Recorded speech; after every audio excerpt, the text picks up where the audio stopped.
नमस्कार। आप सुन रहे हैं द गैंगस्टर सागा मोहब्बत पलों में मेरे साथ। अब पिछला एपिसोड में तनिक आपको बताऊं उससे पहले एक छोटी सी सूचना देना चाहूँगी कि कल मैंने द गैंगस्टर सागा का अगला भाग यानी कि आज ये जो भाग आपके पास पहुंच रहा है कल भी मैंने रिकॉर्ड किया था। 32 मिनट बोलती चली गई थी मैं। 32 मिनट बोल लेने के बाद सारे टाइटल फंड लगा लेने के बाद एडिटिंग ऐप ने मेरे 32 मिनट को पानी में डाल दिया। उसने एरर कर दिया और वापस मुझे वक्त नहीं मिला रिकॉर्ड करने का। इस वजह से कल ये पार्ट अपडेट नहीं हुआ था। आज मैं फिर बोल रही हूँ दोबारा, और दुआ करिए कि ये पहुँच जाए। इसीलिए मैं बार बार कहती हूँ कि दुआ करिए कि मैं आप लोगों से जल्द मिलूँ, लेकिन शायद आप लोग दुआ करना भूल जाते हैं। तो देखा मुझे कितना बोलना पड़ता है। होप कि आप लोग समझ रहे होंगे जो मैं समझाना चाह रही हूँ। नहीं समझ रहे तो मत पाओ।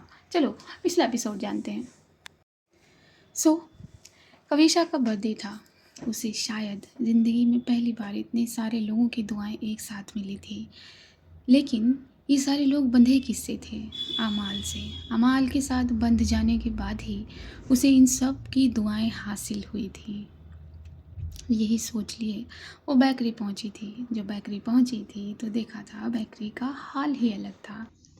वैसे तो अपने कर्मचारियों से उसे बधाइयाँ हर साल मिला करती थी, लेकिन आज का मतलब ही कुछ अलग था। आज का भाव ही कुछ अलग था। यहाँ तक कि रूह के प्यार से भी उसको जन्मदिन की बधाइयाँ मिली थी। जब वो रूह के प्यार से मिलने गई थी, अमाल ने उसका पीछा किया था और अमाल को वही हासिल हुआ था जो एक दिन पहले वो देख आई थी। ये देखने से उसका मन उदास हुआ था। ठेस पहुंची थी उसके मन को, और वो इसी मन के साथ घर वापस लौटी थी।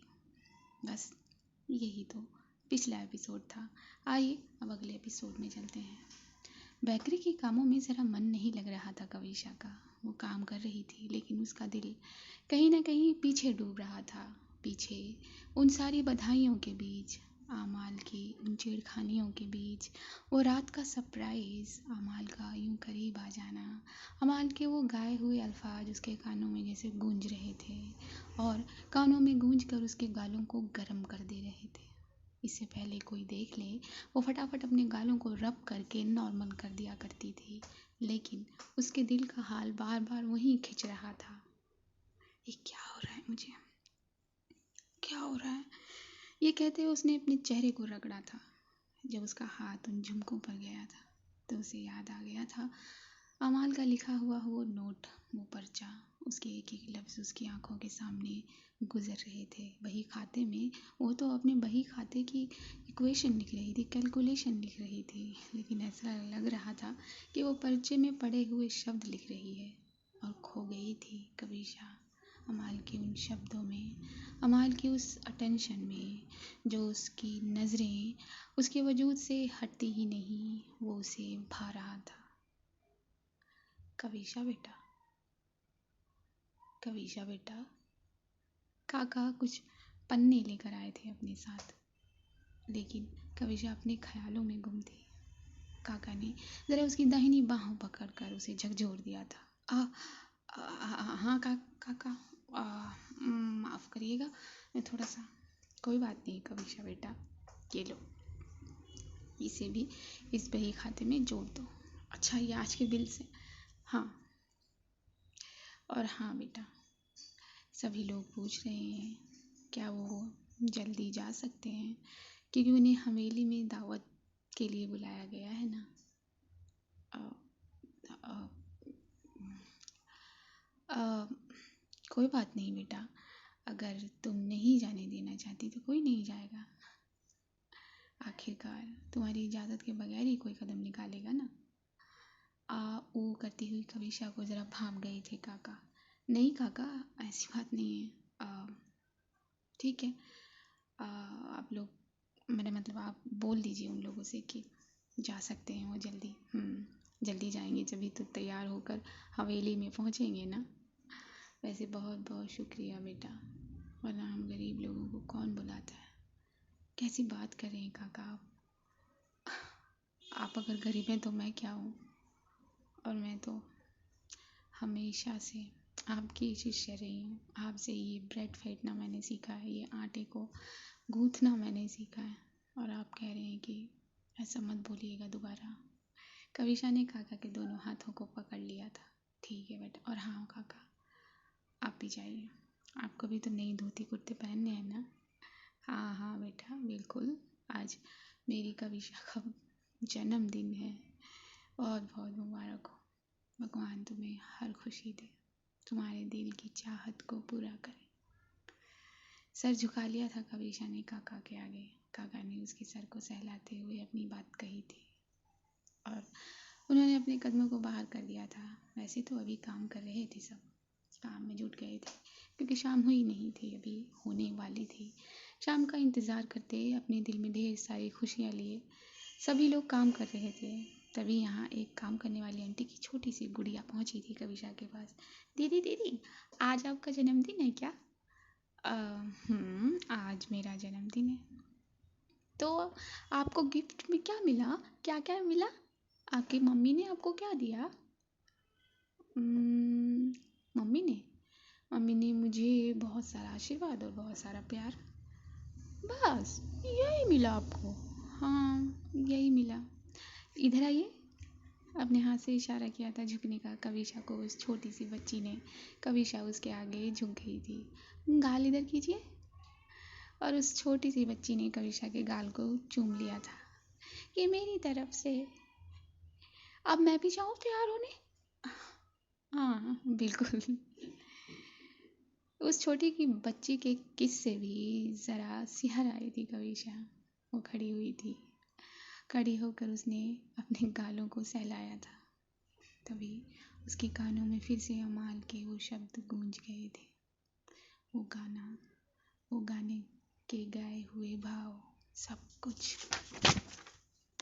जहाँ कविशा एक अलग भाव जी रही थी, वहीं अमाल का भी यही हाल था। वो भी अपने बेड पर आकर लेट गई थी। न जाने अपनी आंखें खुले खुले वो क्या सोच रही थी। उसकी खुली आंखों के आगे वही मंजर गुजर रहा था जब कविशा उस लड़के से बात कर रही थी। उसने अपनी आंखों को जब बंद किया तो भी वही तस्वीर आई। उसने अपनी दाहिने हाथ को मोड़कर कोहनी से अपनी आंखों को ज़ोर से दबाव दिया, लेकिन वो तस्वीर उसकी नज़र से हट ही नहीं रही थी। क्या है ये? उसने करवट ली थी। तभी मॉम अंदर की तरफ आई थी। अरे तुझे क्या हुआ? तबीयत ठीक है ना तेरी? मॉम उसके पास आकर बैठी थी और उसके माथे को छुआ था। बुखार उखार तो नहीं आया दोबारा? नहीं मॉम। सामने बैठ गई थी मॉम उसी पलंग के दूसरे छोर पर। अमाल उठकर मॉम के करीब गई थी। अपने सर को उसने मॉम की गोद के सुपुर्द किया था। क्या हुआ है तुझे? हाँ, झगड़ा किया तूने उससे? नहीं मॉम, मैं उससे क्यों झगड़ा करूँगी? तो इतनी परेशान क्यों है? क्यों शिकन है तेरे माथे पर? मॉम कुछ नहीं। अपनी मॉम से छुपाएगी? छुपा पाएगी? हाँ, जब दिल और दिमाग लड़ने चालू कर देते हैं, जब दोनों अलग रास्ते पर चलते हैं, तो क्या करना चाहिए मॉम? मेरी या माल होकर ये सवाल? तो सुन, दिमाग और दिल दोनों हमेशा अलग रहते हैं। एक उत्तर जाएगा तो एक दक्षिण जाएगा। दिमाग कभी भी दिल का रास्ता नहीं पकड़ेगा और दिल तो कभी दिमाग से मेल खाता ही नहीं। लेकिन दिमाग में भी दो पहलू होते हैं, एक जो हमें चलाता है और दूसरा जिसे हम चलाते हैं। अब दूसरा जो पहलू है अगर वो भारी हो जाए तो इंसान बहुत बहुत सटीक हो जाता है, कामयाब होने लगता है। तो ज़िंदगी से लड़ाई तो होती ही है, लेकिन हमें अपने दिमाग से भी लड़ना होता है। और रही बात दिल और दिमाग के रास्ते की, तो दिल के रास्ते पर कभी नहीं चले गई, क्योंकि दिल के रास्ते पर जाने से भी हमें दिमाग रोकेगा। और दिमाग की खासियत और ख़ामी एक ही है कि ये दिमाग पर भी रोक लगाता है। मतलब खुद के रास्ते पर जाने से भी ये हमें 10 बार सवाल करता है। अब ये हमें तय करना है कि ये हमसे सवाल करे या हम इससे। समझिए। समझ गई मॉम, थैंक यू। चल अब उठ, मुझे ज़रा पार्टी की तैयारी देखनी है। तू उठ जा, नहा धो ले, क्या ऐसे ही पड़ी हुई है। हाँ, और कविशा को मैंने कहा था जल्दी आने के लिए, वो लड़की भी ना अपनी ही ज़िद में कायम रहती है। चल मैं देखती हूँ बाहर। मॉम की गोद से उठी थी अमाल और बैठ गई थी। मॉम ने जल्दी जल्दी बाहर की तरफ ज़रा अपने कदम किए थे और अपने दासों में से 2 दासों को कुछ काम सौंपा था। लॉन की जो सजावट थी वो तो देख चुकी थी, 1-2 खामियां थी तो वो उन्हें बताकर बगीचे में गई थी। बगीचे की सजावट जो थी वो उन्हें अच्छी लगी थी और इस दावत की जो व्यंजन थे उनके लिए मॉम जाकर महाराज जी से बात करने लगी थी। महाराज जी ने एक लंबा पर्चा पकड़ा दिया था। ये अभी सामान आया ही नहीं है। नहीं आया है मॉम जी, तभी तो कह रहे हैं हम आपसे। अच्छा ठीक है महाराज जी, आप गुस्सा मत होइए, मैं बोलती हूँ। फिर से एक दास को पुकार लगाई थी मॉम ने और वो पर्चा उसे पकड़ा दिया था डांटते हुए। तो मॉम इसी तरह पार्टी की तैयारी देखने लगी थी। शाम का पहला पहर शुरू हो गया था और काका फिर से कविशा के पास आए थे। बेटा सब तो चले गए, अब तुम्हें कब जाना है? बस काका मुझे 10 मिनट लगेंगे और फिर मैं बढ़ाती हूँ बैटरी। अच्छा टाइम पर निकल जाना। हाँ हाँ मैं निकल जाऊँगी काका, आप जाओ। तो काका अपने कदम बाहर की तरफ ले गए थे। जैसा कि कविशा ने कहा था 10-15 मिनट के बाद उसने बैटरी को बढ़ा दिया था और अपने कदम जल्दी जल्दी अपनी गाड़ी की तरफ किए थे। जब उसने गाड़ी का दरवाज़ा ओपन किया तो ओपन करते ही उसे हर वो दृश्य याद आया जब जब अमाल ने उसके लिए अपनी स्कॉर्पियो का दरवाज़ा खोला था। ये क्या हो रहा है मुझे, क्यों हो रहा है? अपनी गर्दन को नाम में हिलाते हुए अपने दिमाग में आ रहे ख्यालों को झटकते हुए कविशा बैठी थी गाड़ी में। दरवाज़ा बंद करके उसने गाड़ी स्टार्ट की थी और घर की तरफ निकल गई थी। यहाँ तैयारियाँ पूरी हो गई थी। अंधेरा छाया था और अंधेरे में ये जगमगाती लाइटें बहुत सुंदर लगी थी। तभी उदय मम्मी और प्रिया को लेकर यहाँ पहुँच गया था और मम्मी मिली थी अपनी समधन से। मॉम ने उन्हें गले लगाया था। प्रिया ने झुककर मॉम के पैर छुए थे। बस बस बस, खुश रहो, बहुत तरक्की करो, बहुत बड़ी ज़िंदगी मिले। कैसी चल रही है पढ़ाई? मॉम ने पूछा था। बहुत अच्छी चल रही है आंटी। दी कहाँ है? तुम्हारी दी से मैंने कहा था कि टाइम पर आ जाना, लेकिन अभी तक उसका कोई अता पता नहीं है। तो क्या कविशा अभी तक नहीं आई है? मम्मी ने पूछा था। नहीं, देख लीजिए आपकी बेटी को। समधन जी आइए, आप तो आइए मेरे साथ। मॉम अपनी समधन को ज़रा दूसरी साइड ले गई थी। प्रिया जी आप वहाँ बैठिए ना। क्यों, मैं वहाँ क्यों बैठूँ? वो बहुत अच्छी जगह है ना, इसलिए वहाँ से वो पूरा मतलब पूरी बस बस बैठ जाऊँगी मैं जहाँ भी मुझे बैठना होगा। अमाल कहाँ है? बस बस तो अपने कमरे में होंगे। अच्छा अच्छा ठीक है। और प्रिया ने भवें सिकोड़ी थी उदय की बात पर और वो भी जाकर मम्मी की तरफ बढ़ गई थी। इतने में कविशा की गाड़ी यहाँ आ गई थी।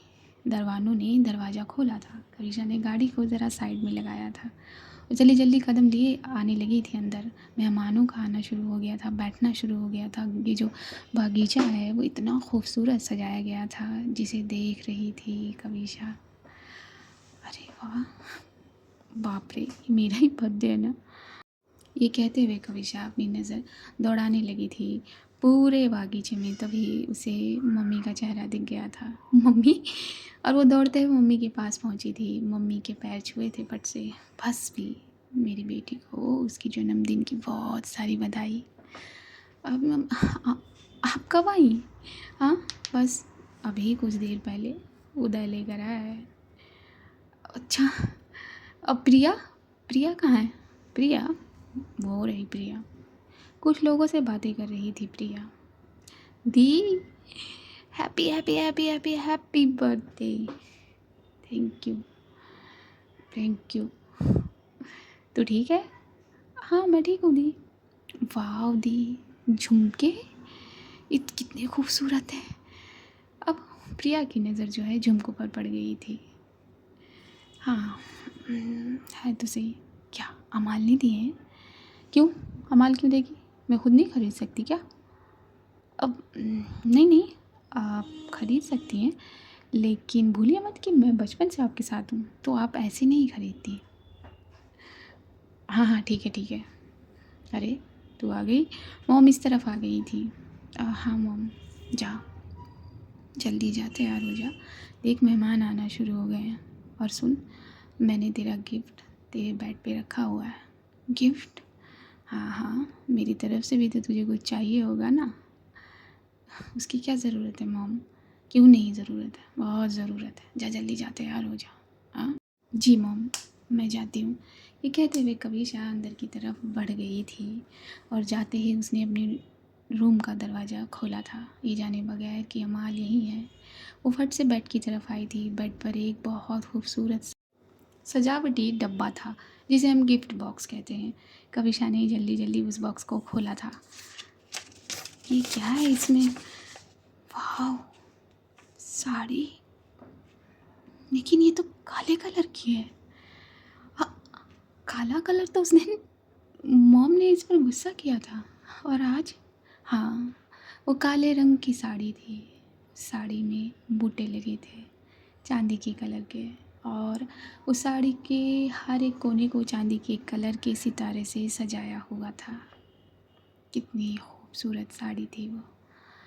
वाह, मॉम, मॉम की चॉइस इतनी एडवांस है। हाँ, तुम्हें क्या पता मॉम की चॉइस का अभी? पीछे से आवाज़ आई थी कविशा के। कविशा ने अपनी आँखों को बंद किया था और अपनी मुट्ठी में वो साड़ी बंद करके भींच ली थी। कि तुम कब आई कमरे में? मैं तो पहले से ही कमरे में थी, बस तुम जब आई तो ये दिल यहीं थम गया। अपने कदम कविशा की तरफ बढ़ा दिए थे अमाल ने। अब कविशा पलटी थी और उसने अमाल को देखा था। अमाल वाइट कुर्ते पैजामे में थी, बहुत खूबसूरत। वो सफ़ेद रंग का ग्लो उसके चेहरे पर रिफ्लेक्ट कर रहा था। अमाल एक एक कदम कविशा की तरफ ले रही थी। कविशा ने अपने कदमों को दूर करना चाहा था, पीछे होना चाहा था, लेकिन वो ये कर नहीं सकती थी क्योंकि पलंग का कोना उसके पैर के पास था, जो उसे खिसकने की इजाज़त नहीं दे रहा था। कहाँ जाना है तुम्हें?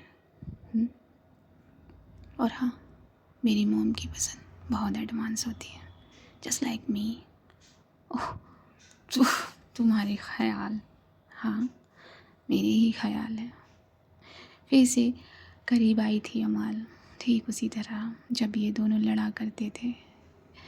जिन के पास आया था कविशा का वो माथा। कविशा ने अपनी गर्दन, चेहरा ऊपर उठाकर अमाल को देखा था। इन दोनों के बीच में सिर्फ और सिर्फ 4 फिंगर की दूरी थी, बस। बोलो, क्या बोलती हो? हाँ, सही कहा ना मैंने? Just like me. मुझे कुछ नहीं कहना, रुको। कुछ नहीं कहना तो कुछ करती जाओ। क्या क्या क्या क्या मतलब है तुम्हारा? बहुत खूबसूरत लग रही हो। मैं ये सोच रही हूँ कि जब ये साड़ी पहनोगी तब क्या करोगी? अब तुमसे मतलब? अपने कान जरा झटके थे यहाँ कविशा ने अमाल के सामने। मुझसे नहीं मतलब होगा तो किससे होगा? हाँ, बोलो ना। तुमने मुझे याद किया, मैं तुम्हें क्यों याद करूँगी? और मुझसे दूर हटो। हाँ, बिल्कुल भी नहीं। मैंने तुम्हें टच नहीं किया है तो तुम मुझे अपने आप से दूर नहीं कर सकती। अमाल ने कहा था अपनी आंखों में बेइंतहा मोहब्बत भरे। बोलो ना, कितनी बार याद किया मुझे आज? कितनी बार मेरा ख्याल आया? कितनी बार मेरे लफ्ज़ तुम्हारे इन कानों में गए? हाँ, अपने होंठ कविशा के कान के पास ले गई थी अमाल ये कहते हुए। और कविशा की धड़कनें तेज़ हो रही थी, उसकी सांसें तेज़ चल रही थी। वो कुछ शब्द बटोरने लगी थी। तभी तभी रूही अंदर आ गई थी। भाभी, आप तैयार नहीं हुई अभी तक? और फट से कविशा ने अमाल को धक्का दिया था। हाँ बस जा ही रही हूँ मैं, जल्दी करो भाभी, मॉम कब से आपका वेट कर रही हैं, आपको पता है सारे मेहमान आ गए हैं, मॉम के जितने भी कोलीग थे सब आ गए हैं, तो मॉम ने कहा है जल्दी करने के लिए। रूही ने अपनी बात कविशा को देखते हुए कही थी, और जब उसने नज़र अपनी एके पर की थी तो एके के पास वो दौड़ती हुई आई थी। AK, you looking so so so handsome. Handsome? मेरी जान भी बहुत खूबसूरत लग रही है। ये कहते हुए अमाल ने रूह को अपने गले से लगा लिया था, और जाती हुई कविशा ने पलटकर इन दोनों को देखा था। अमाल ने रूही का माथा चूम लिया था, और रूही ने अपने दोनों हाथ अमाल की कमर से पकड़कर उसे जकड़ा हुआ था। ये दोनों कितना प्यार करते हैं एक दूसरे से। वैसे अगर इसे बता दिया जाए तो ये सुनेगी या फिर आग बबूला हो जाएगी। नहीं नहीं नहीं, ये कहते हुए उसने इस ख्याल से अपने आप को निकाला था, और साड़ी लिए वो जल्दी जल्दी बाथरूम की तरफ बढ़ी थी। कविशा तो बाथरूम की तरफ बढ़ गई थी, लेकिन प्रिया के कदम यहाँ पड़ गए थे। अमाल, हाय। प्रिया भी अमाल की दूसरी साइड आकर उससे गले लग गई थी। हाय, आई एम प्रिया। मैं रू, एक ही जान। अच्छा, कैसी हो अमाल? मैं ठीक हूँ, तुम कैसी हो? तुम्हें तुम्हारा गिफ्ट मिला? धीरे से पूछा था अमाल ने। हाँ मिला, thank you so much. You welcome. तभी उदय भी यहाँ कदम लिए आ गया था। बॉस, आपको मॉम बुला रही हैं। उदय के शब्द जरा धीमे हुए थे प्रिया को देखकर। मुझे? हाँ बॉस, आपको। चले? कहे वो अमाल से रहा था, लेकिन उसकी नज़रें प्रिया पर थी। हाँ हाँ चल। अमाल ने अपना मुफलर उठाया था, अपने गले में डालकर वो बाहर की तरफ बढ़ गई थी। तुझे चलना है या नहीं? हाँ बॉस, चलता हूँ। प्रिया में खो रहा था उदय, और उसकी नज़रें बार बार अटक रही थी। जैसे ही अमाल ने कदम इस कमरे से बाहर किए, कविशा के बाथरूम से निकलते कदम इन दोनों की तरफ बढ़े। वाओ वाओ भाभी, आप कितनी कितनी खूबसूरत लग रही हैं। वाओ। रूह के इन शब्दों पर मुड़ी थी प्रिया भी, और उसकी आंखें भी कविशा पर जम गई थी। वो इस काले रंग में जच रही थी, उभर रही थी, दमक रही थी। ये साड़ी उसने पहली बार पहनी थी। इनफैक्ट साड़ी ही उसने पहली बार पहनी थी। ये काला रंग उसके उजले रंग पर कितना खूबसूरत लग रहा था। उसके वो बाल, उसकी वो कमर पेंसिल जितनी, और उस पर ये झुमके क्या खूब जच रहे थे।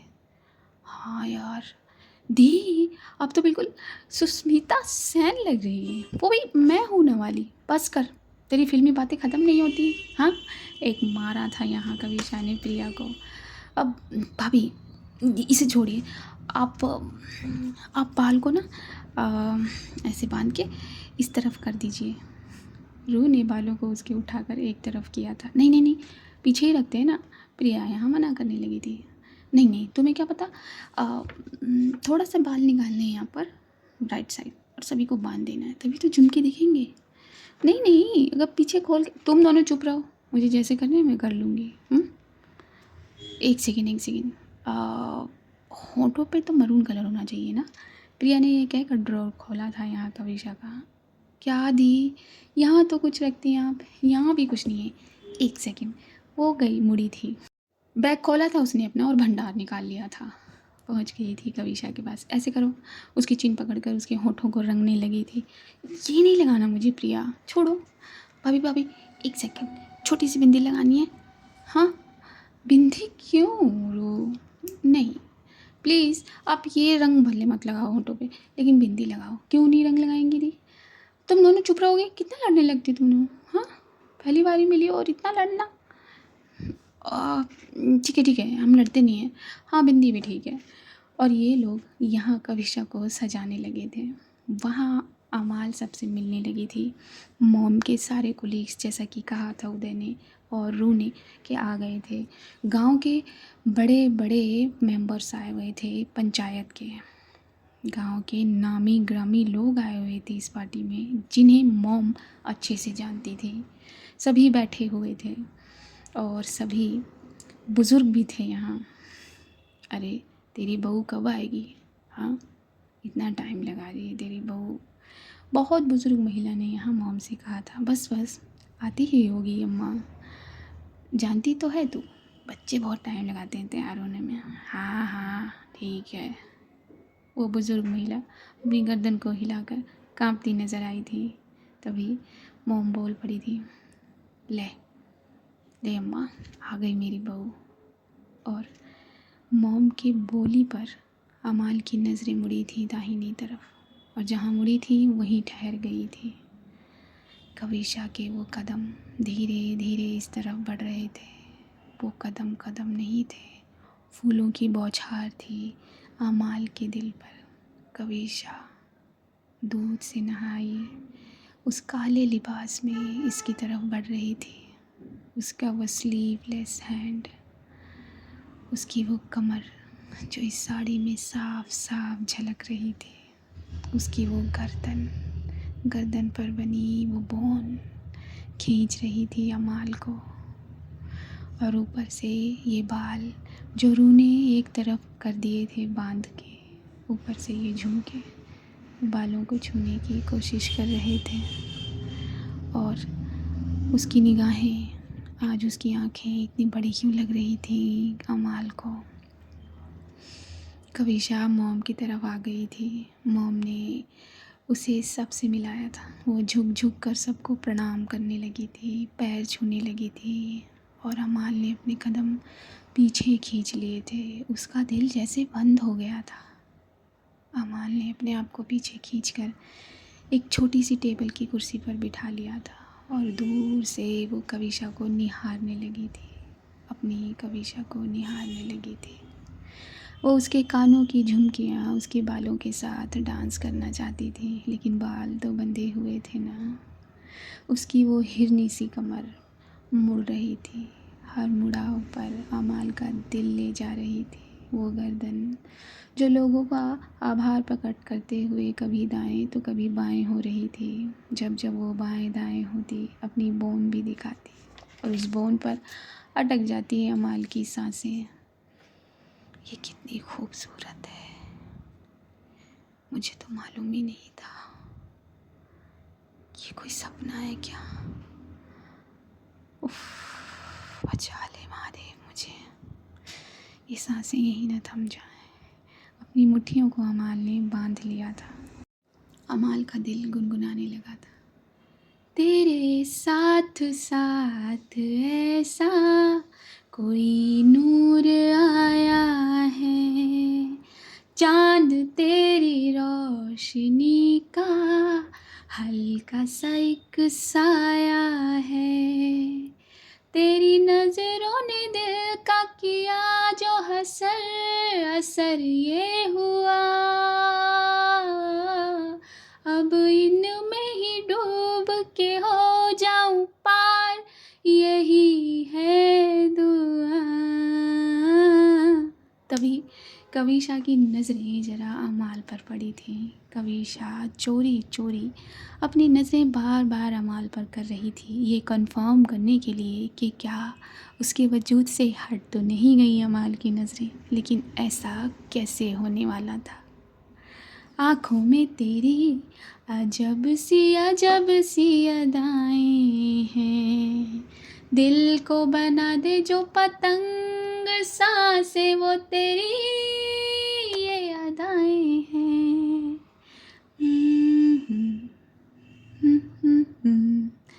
जैसे इस गाने में के साहब के लफ्ज़ गूंजा करते हैं, उसी तरह अमाल के दिल में उसकी धड़कनें गूंज रही थी। कविशा एक के बाद एक लोगों का आभार प्रकट कर रही थी। सबके सामने वो हंस हंस कर बातें कर रही थी, क्या लुभा रही थी अमाल को। और इन सब के बीच उसकी नज़रें चोरी चोरी अमाल पर पड़ ही जा रही थी, ये देखने के लिए कि वो उसे देख तो रही है ना।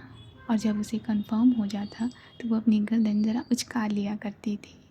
तभी उदय यहाँ अमाल की कुर्सी से टकरा गया था, क्योंकि वो भी तो कहीं खोया हुआ था ना। क्या कर रहा है तू? हाँ, देख के नहीं चल रहा है? कहाँ खोया हुआ है? उदय ने अमाल की उस व्यू को ज़रा डिस्टर्ब कर दिया था। अब बॉस, सॉरी सॉरी, मैं कहीं नहीं खोया हुआ था। आप क्या कर रहे हो यहाँ अकेले? चलो ना वहाँ पर भाभी के पास। भाभी देखो कितनी खूबसूरत लग रही है। क्या बोला तूने? कुछ नहीं बोला मैंने। मैंने क्या बोला? कुछ भी नहीं बोला मैंने बॉस, सॉरी, माफ़ करिए चले। हाँ हाँ, चल। अमाल उदय के साथ यहीं बढ़ी थी जहाँ सब थे। अब सभी लोगों को खाना खिलाना शुरू कर दिया था। सभी, काफ़ी लोग खा भी चुके थे जो चले गए थे। हाँ, अब ये दोनों फैमिलीज़ बैठी थी टेबल पर खाना खाने। तभी कविशा को याद आया था कि उसकी बेकरी के कर्मचारी भी तो आने वाले थे। वो अपनी नज़रों से तलाशने लगी थी। उन्हें मिल गए थे वो लोग। मॉम, आपको मुझे किसी से मिलवाना है, आप मेरे साथ चलिए प्लीज़।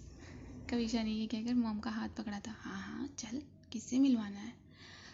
मेरी बेकरी में जो काम करते हैं ना, उनसे ही। चलें? हाँ हाँ चल। कितने हक से ले गई थी यहाँ कविशा मॉम को। मम्मी ये देखकर कितनी खुश हुई थी। उनका दिल बाग बाग हुआ था। हाँ, और मॉम वहाँ जाकर सबसे मिली थी। सबने मॉम के सामने आभार प्रकट किया था अपने हाथ जोड़कर। शुक्रिया, शुक्रिया सेठानी जी। अरे बस, मैं कोई सेठानी वेठानी नहीं हूँ, बस तुम्हारी मालकिन की मॉम हूँ, तो मुझे मॉम ही कहो। सभी मॉम कहते हैं। और वहाँ जो लोग थे सब मुस्कुराए थे। अच्छा, आप लोग अब खाना खाइए और आराम से घर जाइएगा। कविशा ने इन सब से कहा था और मॉम को लेकर वो वापस टेबल की तरफ बढ़ी थी। मॉम, हाँ बोल, चलते चलते कहा था कविशा ने। आपका बहुत बहुत शुक्रिया, आपने मेरे बेकरी के लोगों को बुलाया। थोड़ी सी यहाँ इमोशनल हो गई थी कविशा। रुक गई थी मॉम और उसे भी रोका था। इतनी छोटी छोटी बात पर इमोशनल होना शोभा नहीं देता मेरी बहू को। और अगर शुक्रिया अदा करना है तो अमाल का कर, उसी ने बुलाया इन्हें। हाँ, मेरी इजाज़त ज़रूर ली थी उसने, और मैं इसके लिए इजाज़त ना दूँ ऐसा नहीं हो सकता ना। लेकिन बुलाया अमाल ने ही है। अब जैसे ज़मीन ने थाम लिए थे कविशा के पैर। मॉम तो आगे बढ़ गई थी, लेकिन वो वहीं की वहीं खड़ी रही थी। चल, क्या हो गया? मॉम ने मुड़ते हुए कविशा से कहा था। कविशा ने अपने कदमों को आगे किया था, अपने ख्याल से अपने आप को निकालते हुए। बैठ जा। मॉम ने ज़रा झटका देकर बिठाया था कविशा को अमाल के बगल में। क्या हुआ? तुम्हारे चेहरे का रंग उड़ क्यों गया? हाँ, कुछ नहीं, मुझे क्या होगा? वैसे मुझे नहीं मालूम था कि तुम इतनी हॉट लगती हो। क्या? कुछ भी। अपना मुंह दूसरी तरफ कर लिया था कविशा ने। हाँ, सच में, अगर मुझे मालूम होता कि तुम इतनी हॉट हो तो क्या करती तुम? तो कब का शादी कर चुकी होती तुमसे। तुम्हारे मेरे ख्यालों में नहीं, सच में तुम्हारी ये कमर बहुत बहुत बहुत सेक्सी है।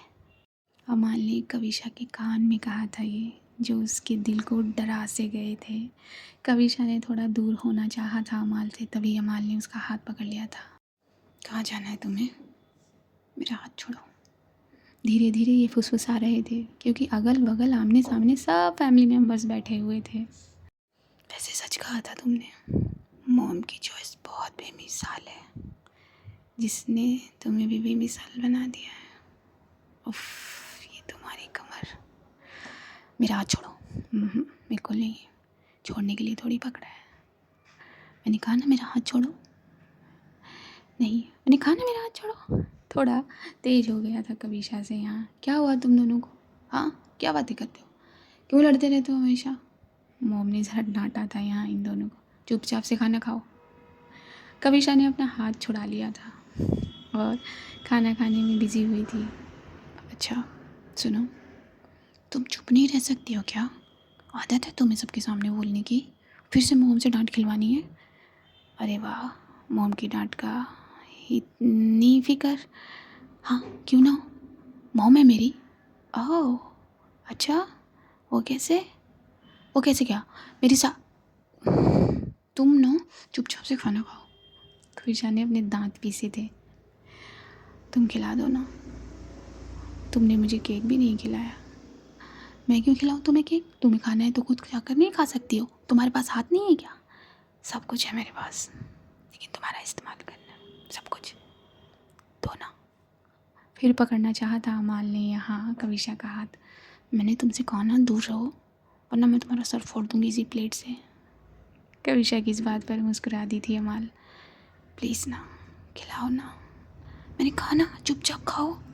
अगर मोम ने मुझे एक भी बार डांटा ना और, तो सच में मैं तुम्हारा सर फोड़ दूंगी कमरे में जाकर। बाप रे, अब तो कमरे में जाने से भी डर लगेगा। आह, क्या करूँ मैं इसका? अपनी भवेंसी कौड़ी थी, अपने दांत पीसे थे कविशा ने अपनी बात कहते हुए। और ये लोग खाना खाते नज़र आए थे। काफ़ी लोग खाना खा चुके थे, बधाइयाँ गिफ्ट दे देकर चले गए थे। कविशा की बेकरी के लोग भी खाना खा चुके थे और कविशा से इजाज़त लिए वो भी चले गए थे। ये इन लोगों का खाना भी पूरा हो गया था। मम्मी और प्रिया को रुकने के लिए कहा था मॉम ने, लेकिन मम्मी ने मना कर दिया था। उदय गाड़ी लेकर इन दोनों को छोड़ने गया था। उदय की खुशी का ठिकाना ही नहीं था। रूह गले लगकर अपनी भाभी और एके से अपने रूम में आ गई थी और ये दोनों अब अपने रूम में गए थे। कविशा कुछ काम के लिए मॉम के पास गई थी। अमाल रूम में बैठकर कविशा का इंतज़ार कर रही थी, अपना मुफलर अपने बेड पर छितराए हुए। तो बस आज का भाग यहीं रखते हैं। दुआ करिए जल्दी मिलें, अगले भाग में मिलेंगे। अपनी राय लिखना ना भूलिएगा, अपनी कमेंट करना ना भूलिएगा। और बस मेरी चाय भी ठंडी हो गई है, तो अब मैं इससे ज़्यादा ठंडी नहीं कर सकती। आप लोग अपनी अपनी ड्रिंक इंजॉय करिए, सो जाइए नहीं तो। चलिए आप मिलेंगे अगले भाग में, तब तक के लिए see you at the other side. नमस्कार।